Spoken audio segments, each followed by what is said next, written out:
You are about to hear a telephone conversation between a man and a woman about a rental property. First, you have some time to look at questions 1 to 7.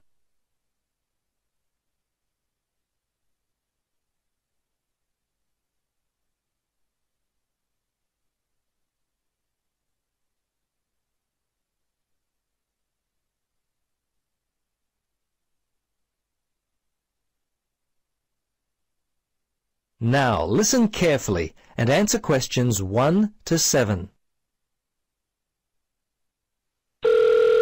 Central Realty, Jill speaking. How can I help you? Yes, hello, Jill. I've got a problem, a complaint I wish to register. Who should I speak to? You'll want to speak to Tracy, the residential manager. Just a moment and I'll put you through. Thanks. Hello, this is Tracy. I understand your rent is going to be increased. Yes, this is why I'm calling. I was told that my rent would not be increased for the length of my 6-month contract, which I signed only 4 months ago. What's going on? Is my landlord allowed to do this? I see. Yes. Okay. That seems strange. Look, can I take down some of your particulars and I'll register a formal complaint to the landlord on your behalf? Yes, sure, that'd be good. Firstly, name and address, contact details. Yes, Jane McSweeney. That's McSweeny. 3 Mauger Street. That's Maugher Street. Winderee, 3355. And the phone there? Yes, you can contact me on 334756, extension 3176. I generally arrive home by 6 o'clock in the evening, so you can call me around that time, but not after 9. Oh, sorry, 8:30, because that's the time I leave for work. Okay, so I should note down that the problem is that your landlord wants to raise your rent. And when did you first move in? Yes, well, the contract began on August 1st, and... oh, hang on. Sorry, that's the ending date. We actually moved in on February the 1st. Before you listen to the rest of the conversation, you have some time to look at questions 8 to 10.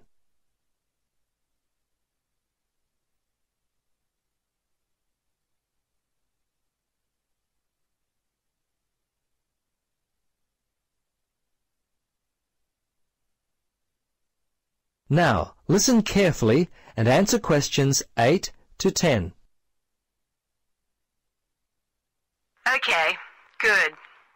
Now, if need be, you will have to send a letter to the Rental Tenancy Board. But as I said, first let us approach your landlord on your behalf and see if we can work out the problem before it gets to that situation. I'd be very surprised if you have to send a letter. 95% of these kinds of problems get solved early on.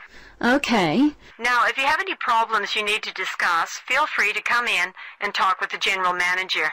In the meantime, if you would just wait until we receive an answer from your landlord, we'll be able to then plan our next step. Is there anything else I could be doing? Well, you could write a letter to the RTB listing all the events as they happened from your point of view. But as I say, hold on to it. Don't send it unless we have to. Well, that's about it for now. Thanks for your call. I'm sure we can sort this out. Thanks very much for your help. I hope we can sort it out too. Bye for now. Yes, bye. That is the end of part 1. You now have half a minute to check your answers.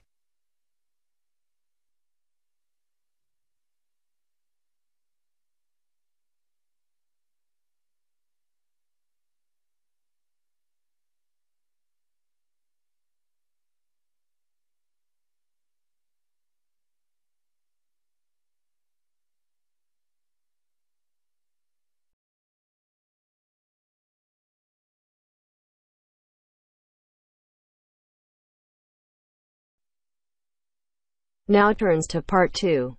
Part 2. You are going to hear a lecture given by a counselor. First, you have some time to look at questions 11 to 15.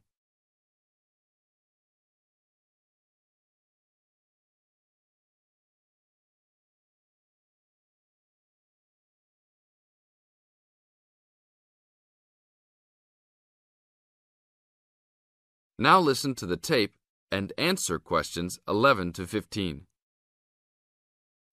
Hi, I am your counsellor for this year.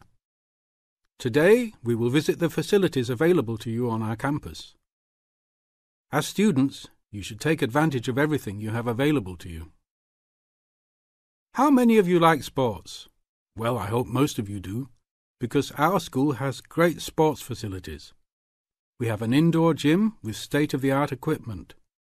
First, I want to tell you about our basketball facilities. There are 2 basketball courts. Both are full court and open for student use.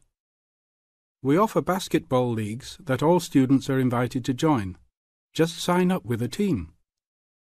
Usually, there are games on the courts, but during league time, only the teams are allowed to use the courts.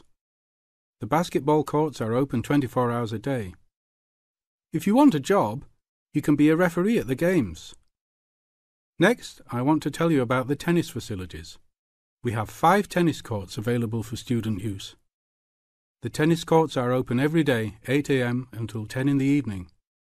You should call ahead to reserve a court because they are very popular and can often be booked weeks in advance. There are rackets and balls available for rent at the front desk of the courts. There is an Olympic-sized swimming pool that is open for students and the general public. There are also showers and locker rooms available. The swimming pool is open every day, 9 a.m. until 7 in the evening. There are openings for the position of lifeguards, so if you are looking for a job in the sun, this might be good for you. Now look at questions 16 to 20.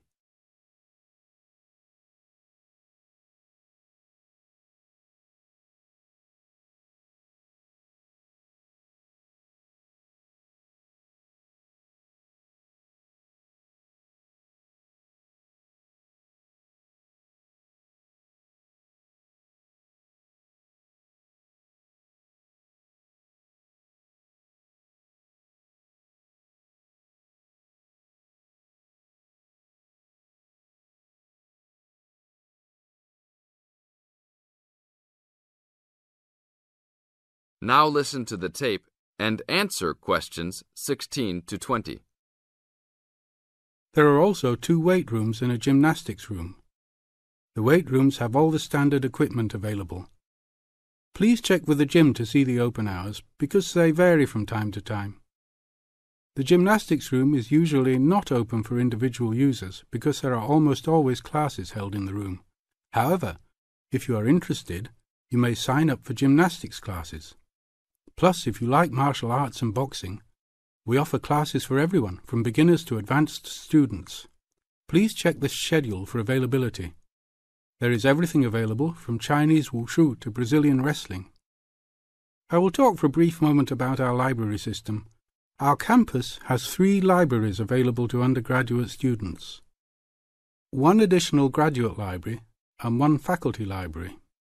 The libraries are open daily until midnight except for during testing periods, when the libraries will be open 24 hours.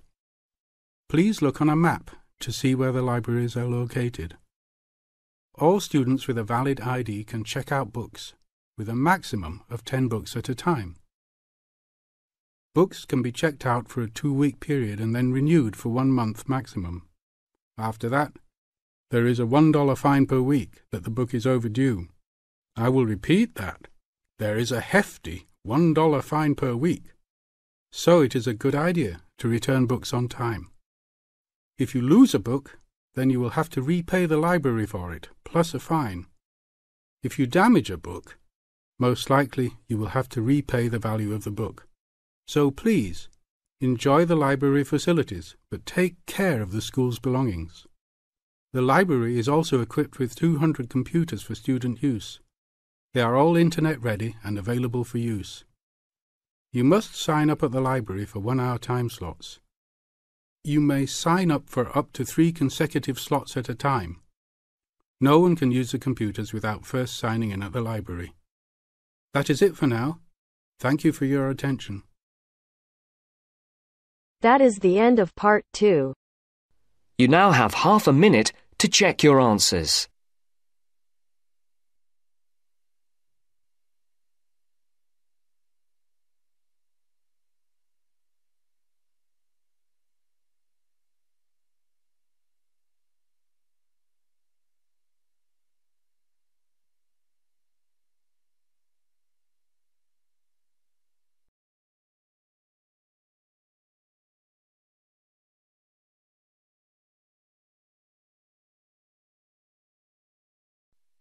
Now turns to part 3.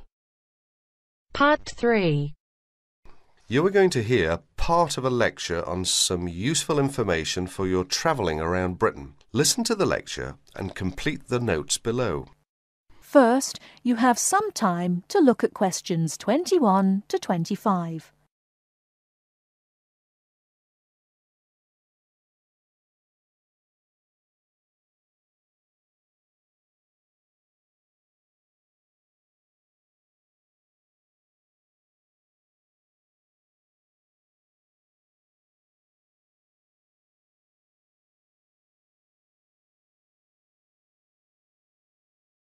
Now, listen carefully and answer questions 21 to 25.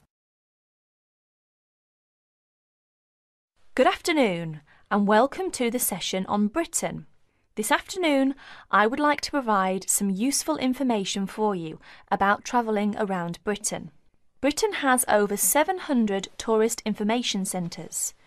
You will find them at major ports, airports, stations, historic landmarks and towns, and holiday centres. So just look out for this sign that says Tourist Information.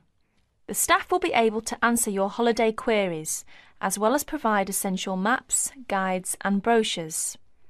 Tourist information centres at major ports and airports in London and addresses of British Tourist Authority European offices are all listed on the Tourist Information Centres. Now, let's talk about the telephone in Britain. You know, Britain is well supplied with public telephones. Street kiosks take lop coins. In city centres, mainline railway stations, airports and central London underground stations, payphones and card phones are in operation. For the latter, small plastic phone cards are used, and these come in 10, 20, 40, 100 and 200 units and can be bought at post offices, news kiosks, station bars and shops where the green and white card phone sign is displayed. Before you hear the rest of the talk, you have some time to look at questions 26 to 30.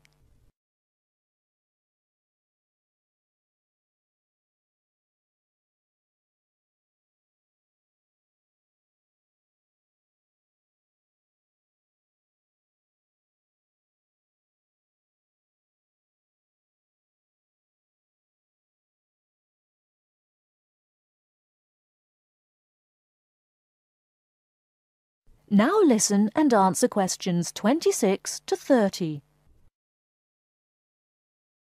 When using the different public telephone systems, make sure you read the dialling instructions carefully. Now let's see the banks in Britain. There are 24-hour banks at London's two main airports. One is Heathrow and the other is Gatwick. Otherwise, banks are normally open from 9:30 to 3:30, Monday to Friday. Barclays Bank and National Westminster Bank offer a Saturday morning service at some of their branches. National Gyrobanks has 42 bureaux de change located in post offices throughout the country in main tourist areas. Opening hours are 9 to 5:30 weekdays, 9 to 12:30 Saturday mornings. One exception to this is the Trafalgar Square office, whose opening hours are 8 to 8 weekdays and Saturdays, and 10 to 5 on Sundays.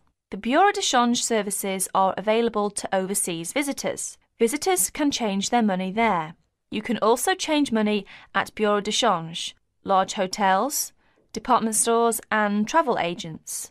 Be sure to check in advance the rate of exchange and the commission charged, as these vary considerably. Wherever possible, you are advised to use the bank or Bureau de Change, which conforms to the BTA Code of Conduct. In most cases, this is indicated by display of the code. That is the end of part 3. You now have half a minute to check your answers.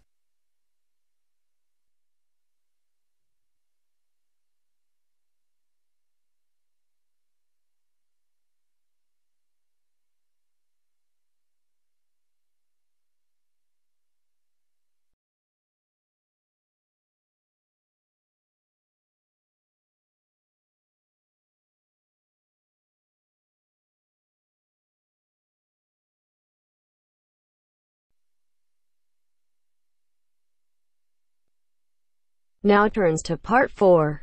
Part 4. You will hear part of a lecture about product life cycles. First, you have some time to look at questions 31 to 40.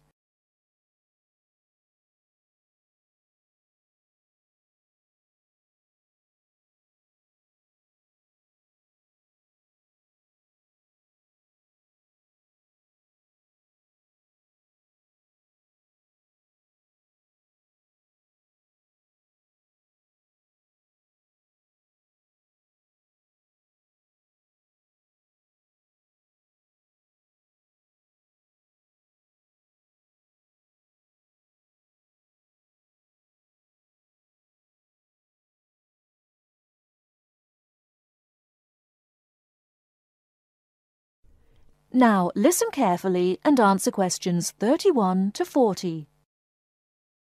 I'm going to begin my lecture today with a look at product life cycles. Now, as we go through the product life cycle, I will be trying to raise some issues which are important with regard to each phase of the cycle. I won't have all the answers for you this morning. This one of the lecture series is just to get you started and, I hope, interested. Let's start with the first phase of the cycle, that of product design. This is really the most important part of the cycle. We often talk as if it is consumers who are responsible for recycling, and so they are, but in reality, the major responsibility must be borne by designers. They can design products where recycling is easy and cheap, or difficult and expensive. In the latter case, the likelihood is that recycling, though technically feasible, will not in fact take place. Now, don't jump ahead, because the second stage is not product manufacturing, but rather that of materials acquisition. This is the activity we do when we mine coal or other minerals such as gold or iron or copper. In addition to mining, there is harvesting, which includes the cutting down of trees as a first step in the making of furniture or paper, or fishing. These activities have costs which are not only money costs. Pollution is one of the extra costs. We have also to think whether the resources we use are renewable, such as trees, or not, such as coal and other minerals. The third stage is not manufacturing either. It is materials processing. This is where we take the raw materials and use energy to change them into a form that can be used in manufacturing. For example, trees must be turned into paper or oil into plastic. The cotton plants that grow in the fields must be turned into cloth. All of these activities require the use of chemical processes, and, as with all chemical processes, waste is produced, often of a dangerous kind. And now we come to the manufacturing stage. This is usually the most expensive in terms of cost and energy and waste. The wastes are often those that contribute to global climate change. For example, we make 41 billion glass containers, mostly bottles, each year, and we throw most of them away. A lot of manufacturing seems unnecessary if we could only organise things better. And this could mean greater profits for the manufacturing companies too. Stage 5 is packaging. Many products are packed in paper or plastic, which themselves, of course, have their own processes and costs. Excessive packaging is often criticised, but it must be remembered that packaging serves a purpose, often more than one purpose, such as maintaining freshness and hygiene, as well as providing information. In our globalised world, we must never forget the next stage, which is distribution. This is the stage where transportation and energy play a big part. Lorries, trucks, trains, planes and ships all use up the precious stocks of oil and, as we know, generate greenhouse gases, which, as we hear again and again, contribute to climate change. Stage 7 is the point of it all, using the product. Looking after products, using them in the recommended ways, timely repair and maintenance all reduce the need for early replacement and reduce the number of products in landfill sites. We should not encourage the purchase of single-use products, that is, products which are designed for use on one occasion only and then to be thrown away and replaced. I'm going to skip a stage for a moment and move straight on to the final stage, which is disposal, putting the product in the bin. This is the end of the life of the product and we lose it completely. It may have only a little value, but it does have a value even at this stage of its life, even in fact when it's actually in the landfill site. Now, I missed out one stage.